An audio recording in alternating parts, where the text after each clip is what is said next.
oui, moi je pose une question que tout le monde doit se poser. Est-ce que c'est cette traversée,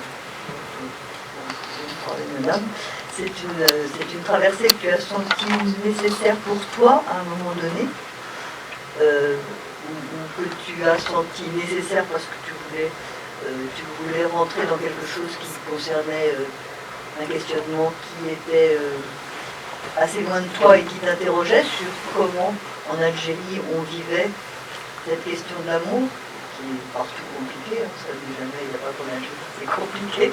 Et donc voilà, est-ce que ça te servait en quelque sorte d'analyse pour toi, ou bien est-ce que c'était seulement l'envie de faire ce film pour parler de cette question dans ton pays? En fait, j'ai abordé le film en disant, c'est-à-dire ça ne peut être qu'un double voyage, en fait, c'est-à-dire un voyage intérieur en moi, et puis un voyage à travers le territoire qui est cette Algérie, et surtout qui est cette mosaïque de population, de coutumes et de traditions. Donc, dès le départ, je savais que ça allait être donc une espèce de voyage, d'errance, et surtout une errance qui ne trace pas une ligne vers un objectif ou vers... au départ, je voulais trouver absolument un but au voyage, aller voir quelqu'un, ou une personne, peut-être une femme. Et puis je me suis dit non, parce que les gens, quand ils me parlaient de leurs sentiments amoureux, j'avais l'impression qu'il y avait ce tournoiement, le tourner en rond, et même le questionnement du sentiment, c'est une espèce d'errance sans fin. Donc pour moi, il était absolument important de voyager en Algérie, parce que, je ne sais pas si vous avez remarqué, à Alger, on ne parle pas de la même façon du sentiment amoureux, dans la campagne, au désert, et du coup, donc, aller à la rencontre de tous ces gens-là qui nourrissent un peu notre imaginaire collectif, et aussi c'est-à-dire tracer une espèce de carte, mais sans que ça soit une vraie carte, c'est-à-dire une carte qui n'indique rien, mais surtout qui sert à se perdre. Donc, voilà un peu comment j'ai conçu l'idée du voyage.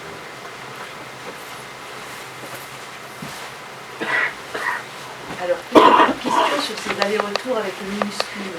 Je pense qu'il y a une nature chez vous de voir les petites choses.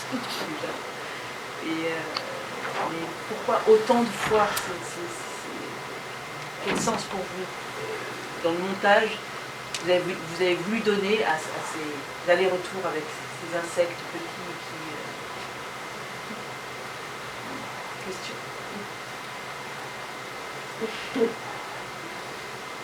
Je ne sais pas. Je ne sais pas.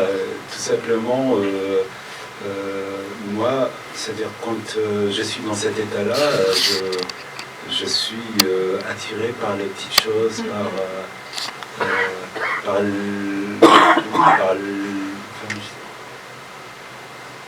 j'ai les sentiments à fleur de peau, et tout ce qui bouge devient quelque chose d'important, qui prend une importance incroyable. Après, je vous avoue, j'avais estimé que j'avais de très belles images de ces insectes, et voilà.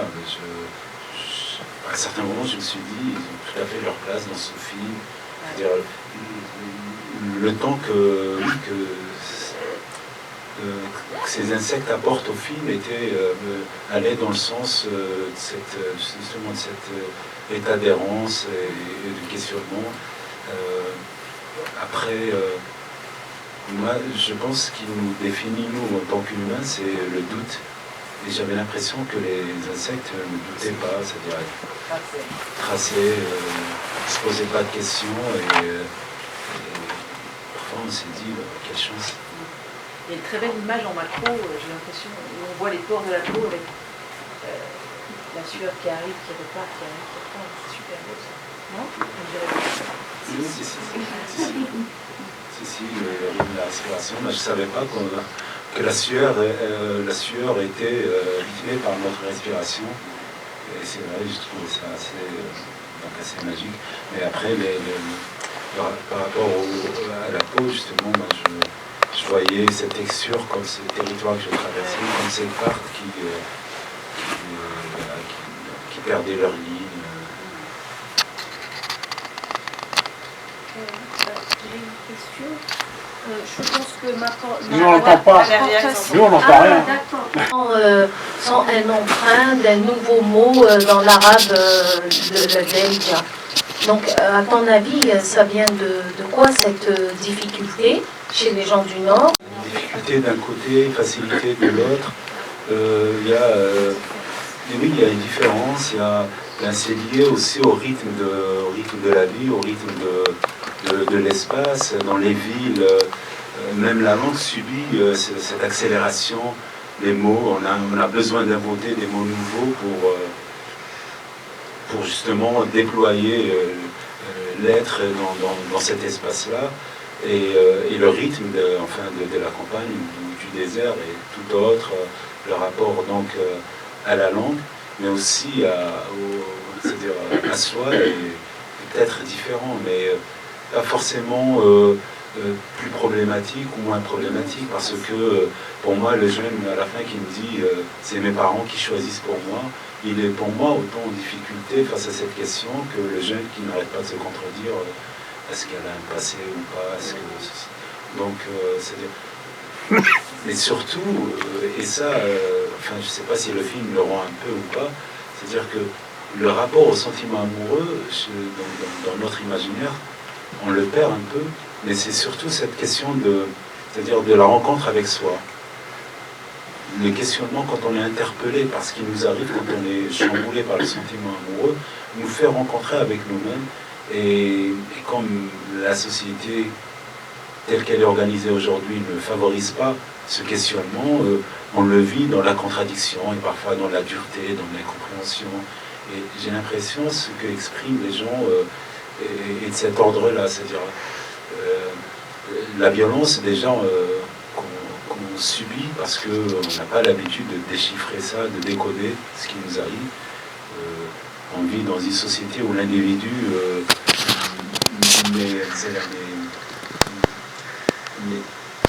n'est admis que des moments dans la vie, l'amour et la mort. Sinon, sans ça, on est tout le temps en interaction avec le groupe. On fait nos choix de vie selon le groupe, la famille, l'appartenance.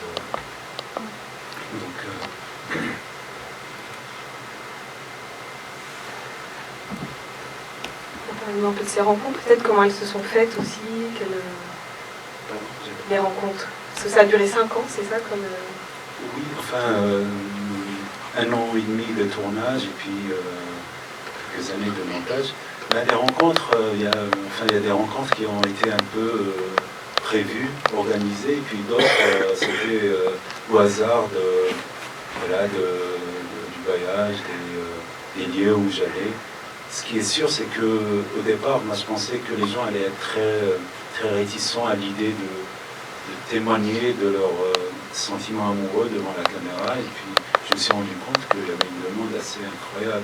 Les gens m'interpellaient dans la rue pour me dire c'est toi qui fais un film sur l'amour, tiens, j'ai une histoire à te raconter, ou ce qui m'arrive, ou j'ai un copain, il a vécu une telle histoire, je ne peux pas savoir. Voilà, donc c'était... la femme, la jeune fille noire dans le film, quand on a fini de filmer, elle m'a dit mais tu te rends pas compte, c'est une thérapie pour moi de raconter tout ça. Donc c'était assez incroyable. Donc il y a une telle demande chez les gens pour parler de ça, c'est assez forte.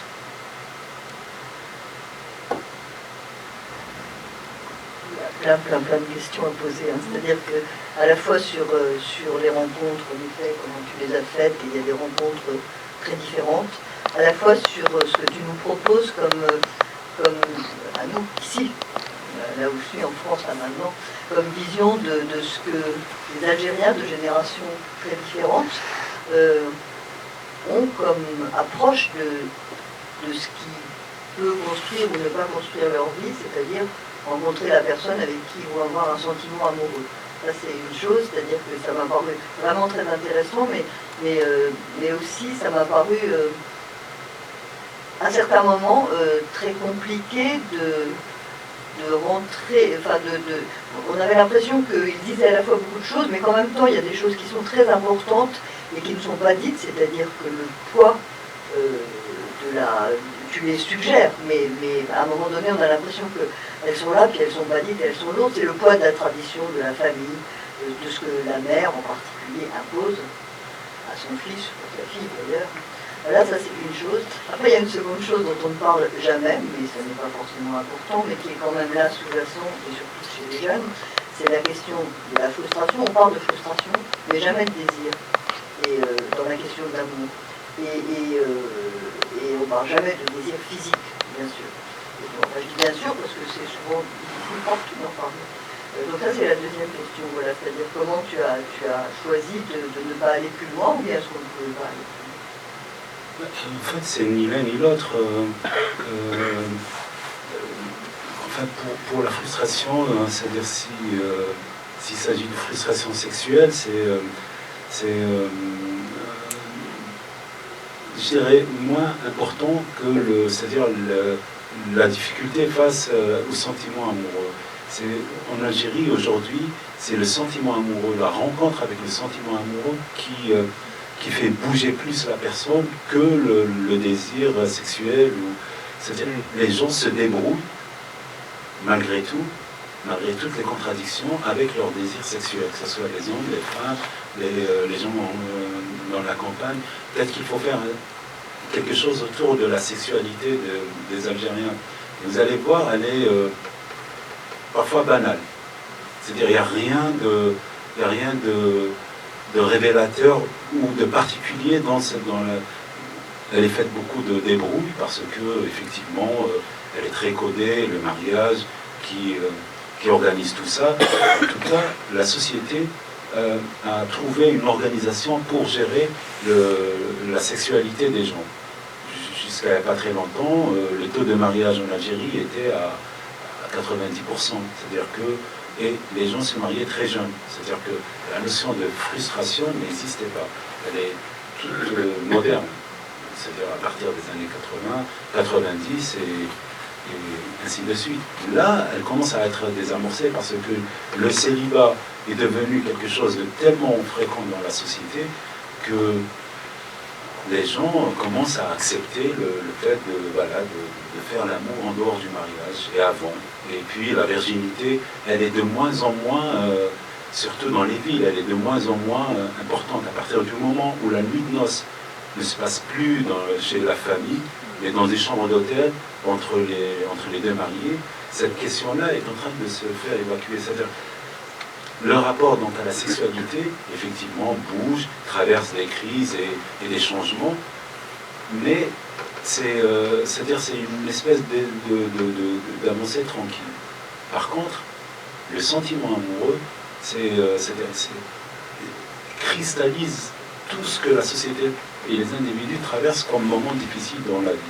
C'est le sentiment amoureux qui, pour moi, qui est une espèce de révélateur des difficultés. Par exemple, je reprends l'idée de la contradiction. Je ne sais pas si vous avez remarqué le nombre de personnes qui se contredisent. Ils disent la chose et son contraire avec une telle facilité, avec une telle... oui, enfin, naïveté, et puis un naturel déconcertant. Et ça, pour moi, c'est ce qui est fort. Sinon, quand ils se mettent à parler de leur sexualité, ben, c'est beaucoup d'hypocrisie, certes, mais beaucoup... Non, je parle de la sexualité, oui, je parle de la sexualité. Après, la question du désir, moi, je pense que c'est-à-dire, elle est prise plutôt dans le tourbillon de ce qui se passe, du bouleversement. Parce que dans l'expression, les mots ne parlent jamais, mais c'est aussi pour moi une question intéressante du point de vue de ce que tu as voulu dire sur la culture, parce que je trouve que ce que tu as voulu dire, en effet, ce qui est très beau, c'est que tu as voulu parler de cette culture dans ton pays, de cette culture de l'amour, d'une façon très profonde, c'est-à-dire en allant plus dans la sublimation que dans l'expression de tous les problèmes que chacun connaît. Voilà. Mais c'est pas facile à certains moments parce qu'on sent les choses arriver presque, puis elles se disent pas, parce que voilà, l'expression n'est pas toujours là. Ouais, je sais pas, en fait, de toute façon, c'était pas une volonté, hein. C'est-à-dire le film, ou du moins comment ce que moi je l'ai conçu, n'organise pas cette esquive de la question ou de... Non, mais au montage peut-être que tu l'as. Oui, non, je sais pas, franchement, j'ai pas eu, c'est-à-dire besoin de faire ça. Les rencontres avec les gens, que ce soit les proches ou ceux que je rencontrais par hasard, en fait, moi, ce qui m'intéressait, c'était comment ce que très vite, la personne commence à se mettre à nu face à moi, face à cette question-là. C'est même pas face à moi, face à cette question. Qu'est-ce que aimer? Comment je me débrouille avec ce sentiment? Et du coup, pour moi, ça a été quelque chose d'assez fort. Et oui, je n'ai pas senti le besoin d'aller plus loin ou faire de... Les jeunes, par contre, alors peut-être que c'est juste moi, mais ma petite analyse là très vite, c'est que cette jeunesse, elle est coupée d'une certaine langue pour dire les choses, et donc pour dire le ressenti et l'amour. C'est pour ça que cette jeunesse, d'ailleurs on le sent très vite dans leur expression, on sent de la frustration, de la violence, de plein de choses comme ça qui montrent qu'ils n'arrivent pas à se retrouver. Par contre, les personnes, les autres, hein, je veux dire, les quelques adultes que tu avais eu la chance d'ailleurs d'avoir et de filmer, on sent ce côté, comment je dirais, ils sont apaisés, sereins, même lorsqu'ils n'ont pas vécu cet amour-là. C'est-à-dire, du moins, ils n'ont pas eu la personne qu'ils aimaient. On le voit avec l'Algérois qui te dit qu'il a aimé pendant 12 ans et que même maintenant marié avec des enfants, il rêve encore d'elle.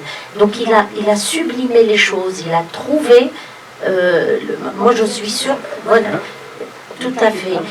Et le vieux, toujours, je reviens au vieux dans le taxi, il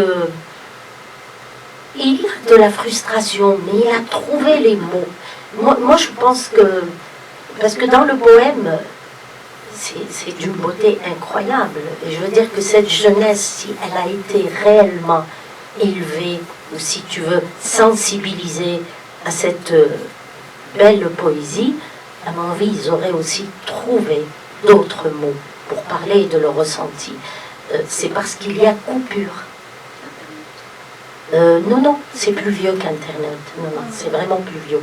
Ça, c'est pas la peine que je fasse une histoire, mais voilà, il y a une rupture au niveau de la langue et donc de l'expression. Et c'est pour ça qu'ils ne trouvent pas en fait leurs mots. Et puis ils sont tellement... par exemple, ils le disent, les petits jeunes, ouais, la femme, on ne peut pas avoir confiance, et moi, si elle arrive à avoir un passé... Et donc on est... en réalité, ils sont dans cette frustration.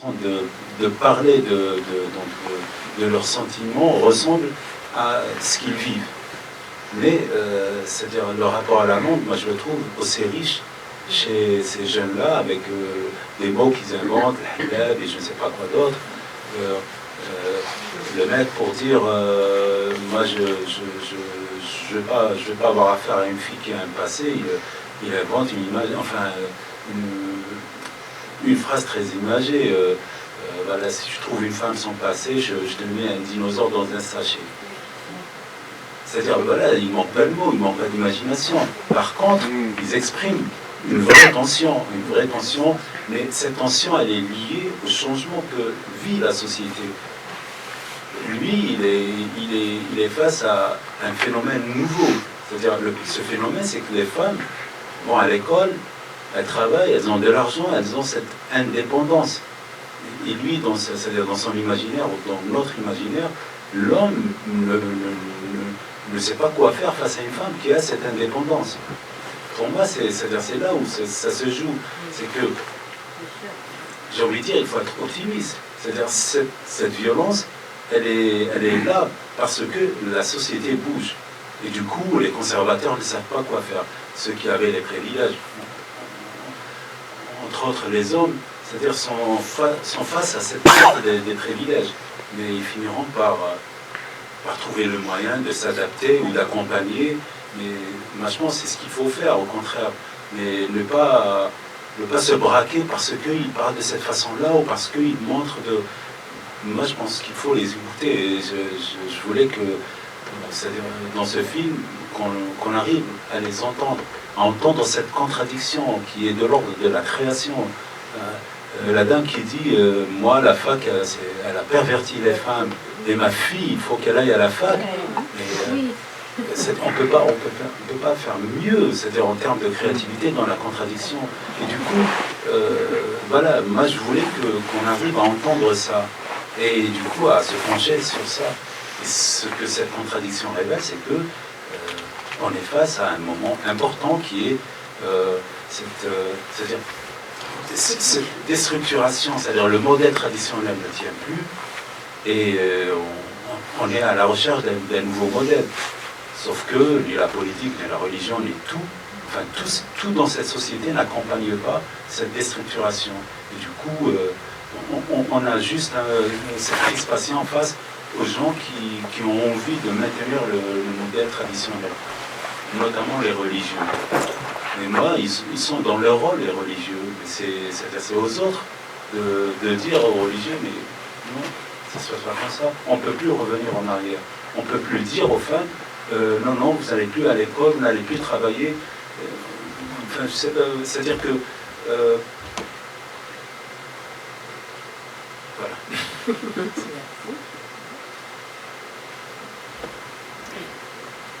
Moi j'ai deux questions très rapides. Je me pose la question du dispositif en fait. Pourquoi avoir filmé avec 2 caméras?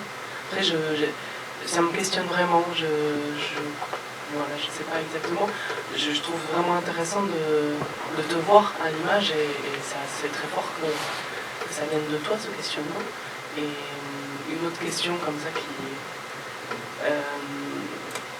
ta mère, qu'est-ce qu'elle pense du film? Alors, je commence par la deuxième question. Ma mère, ce qui l'intéressait et ce qui l'intéresse toujours, c'est est-ce que je me marie ou pas. Voilà, elle était pressée que le film se termine parce qu'elle pensait que, voilà, en faisant le film, je vais me débarrasser de ce qui m'occupe pour me pencher sur la question du mariage. Je viens de lui annoncer que j'ai une fiancée. Elle était aux voilà. Qui n'a pas fait un âge. Mais sinon, pour le dispositif, effectivement, c'est la question. Au départ, c'était est-ce que comment moi je vais me positionner par rapport à cette question. Déjà pour le film, donc j'ai parlé d'un double voyage, c'est-à-dire un vrai questionnement personnel, et puis il y avait un autre aspect très pratique, c'est que quand les gens ont commencé à parler de leurs sentiments, c'était tellement lourd dans le sens pas lourdeur qui décourage, hein, mais que c'était tellement important. Ils me faisaient tellement confiance que pour moi, il était hors de question que je reste derrière la caméra. Il fallait absolument que je sois avec eux dans l'échange, dans le partage, parce que je ne pouvais pas faire ce film en me préservant. Donc il a fallu que je sois dans l'échange avec ces gens-là pour que ces moments, ces discussions soient pour moi plus authentiques. Et du coup, effectivement, il a fallu que j'ai 2 caméras pour être devant aussi, parce que je ne pouvais pas faire une mise en scène lourde ou chant contre chant ou faire des plans juste de coupe pour qu'on me voit, pour me mettre en scène. Donc pour moi c'était plus facile d'avoir 2 caméras de laisser la fluidité aux échanges, aux discussions qui arrivaient selon la rencontre, le lieu où on est. Après, bien sûr, il y a d'autres rencontres qui sont en scène. Hein. La balade avec cette jeune femme noire était... c'est-à-dire, on a choisi l'endroit ensemble. Et Abdelnour, Pardon ? Abdelnour, ça devait être mise en scène à la fac, la rencontre avec les gens. Non, c'était pas une mise en scène. Non, c'était pas une mise en scène, donc c'est un vrai moment vécu. Par contre... oui, mais tu l'as saisi parce que... Voilà. Par contre, effectivement, ça a été monté et placé comme un film un peu indépendant. Oui, non, mais c'est vrai.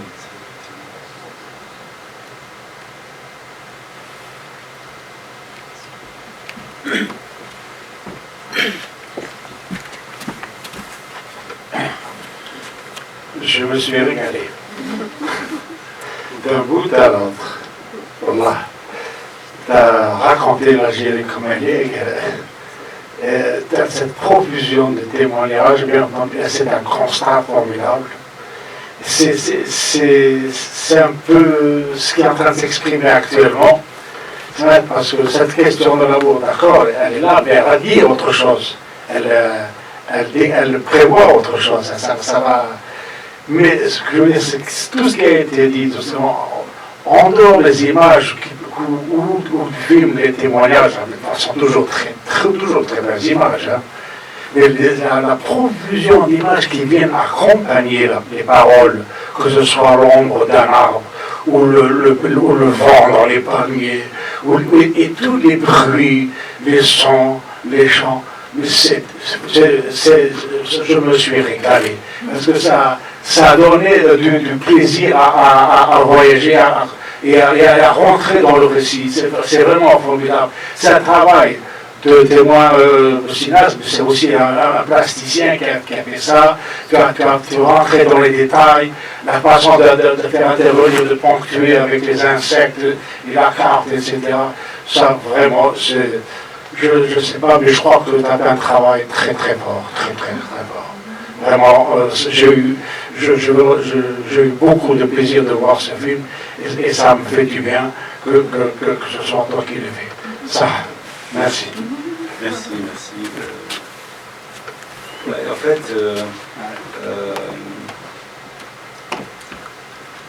je sais plus. Je voulais réagir par rapport c'est-à-dire au choix, mais peut-être ça va me revenir tout à l'heure.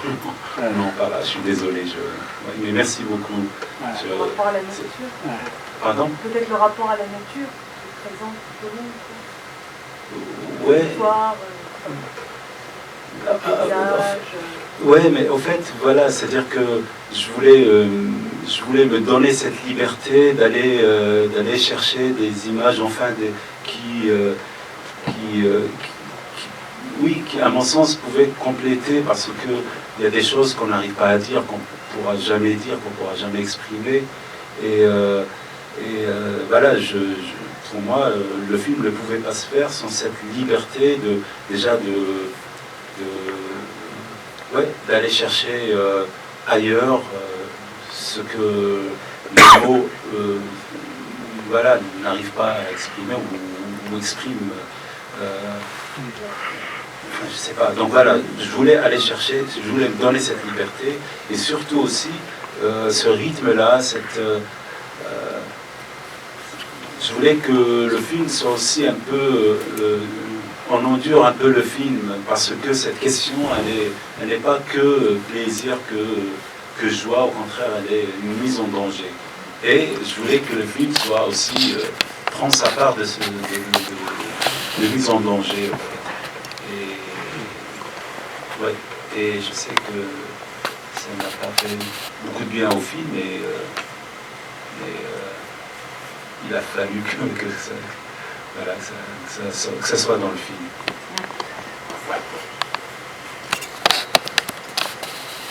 Il a vu du film en Algérie, du coup, est-ce qu'il... voilà un autre volet très important pour moi. Moi, je pense que quand on fait des films, il faut absolument qu'ils soient vus en Algérie. J'ai passé l'année dernière à essayer d'organiser une sortie dans les salles, dans plusieurs villes en Algérie du film. Ça n'a pas été un grand succès parce que on ne sait plus faire les sorties de films en Algérie. On ne sait plus s'adresser aux gens pour leur donner envie d'aller dans les salles. Mais j'ai eu quelques projections assez intéressantes dans certaines villes où les gens, le public était sans prétention, ils venaient juste voir un film et puis ils réagissaient voilà, avec ce qu'ils ont ressenti en étant d'accord avec certaines choses et pas avec d'autres. Mais sinon, je peux dire que la sortie était un échec parce que voilà, les salles de cinéma en Algérie ne sont pas très accueillantes. Et on a tendance à dire c'est ah oui, le public ne s'intéresse pas au cinéma, c'est faux, c'est archi faux, il y a quelque chose qui empêche les gens d'aller dans les salles. Ça c'est organisé, c'est dommage, mais je pense que c'est aux cinéastes de se battre pour que leur film rencontre le public. Voilà, donc je reste un peu frustré par rapport à cette histoire. On en parlait avec un copain tout à l'heure, il disait on va organiser peut-être une sortie de nous, mais bon, comme il n'y a pas de sortie en Algérie, on peut tous permettre d'organiser plusieurs sorties. Voilà, exactement. Chaque année, la sortie du film, ils vont dire. Ouais. Donc, enfin, il y avait des projections chez l'habitant. Voilà. Je pense même à faire éditer un DVD pour qu'il soit commercialisé par le réseau de piratage. Merci. Voilà, donc. Il y a encore une question? Est-ce qu'il y a un prochain film? Oui, mais le chemin est encore long. Il y avait 7 ans pour celui-là, j'espère un peu moins. Oui, effectivement. Du coup, je reviens vers quelque chose qui va demander peut-être moins de temps de montage, donc de fiction. Mais voilà, le chemin est encore long. Merci beaucoup. Merci à vous.